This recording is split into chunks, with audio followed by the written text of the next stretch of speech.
special counsel Robert Mueller turned over the 302 interview report Friday that had been requested by U.S. District Judge Emmett G. Sullivan in Washington, D.C., after Michael Flynn's defense team claimed he was pressured not to bring a lawyer to his January 24, 2017 interview with FBI agents.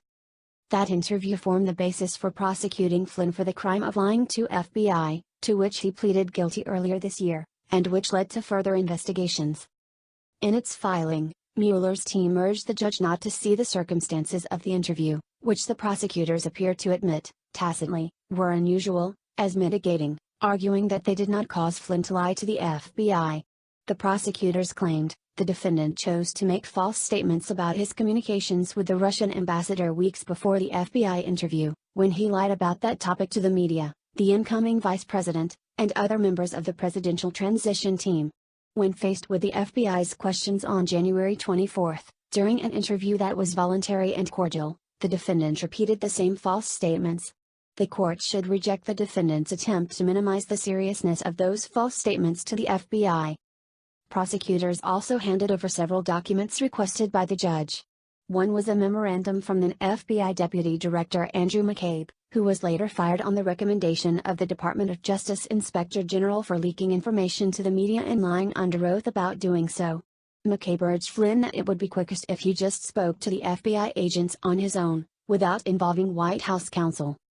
Another document was a 302 witness interview report, although the report submitted by prosecutors does not appear to be contemporaneous, but rather a report of an interview with former FBI agent Peter Strzok in August 2017, 7 months after the Flynn interview. Strzok, who was one of the two agents who interviewed Flynn, was questioned about his recollection of the interview with Flynn. As Sean Davis of The Federalist pointed out, Strzok was interviewed 4 days after Strzok's lover, FBI lawyer Lisa Page, was fired from Mueller's team and just days before he himself would be fired after the affair and the lover's political bias against Trump were discovered. The original 302 report is referenced in the 302 submitted, but it does not appear to have been provided to the court. The 302 submitted to the court includes a number of interesting revelations, including that the agents decided that they would not warn Flynn that it was a crime to lie during an FBI interview because they wanted Flynn to be relaxed, and they were concerned that giving the warnings might adversely affect the rapport with the agents.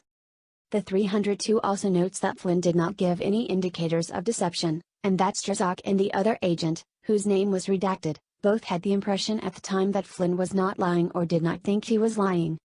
That latter impression directly contradicts the statement of then FBI Director James Comey. Last Friday, as the Wall Street Journal's Kimberly Strissel noted, Comey told a House investigative panel under oath that the conclusion of the investigators was he was obviously lying. Comey also told the audience that voters should use every breath we have to vote Trump out in the 2020 election.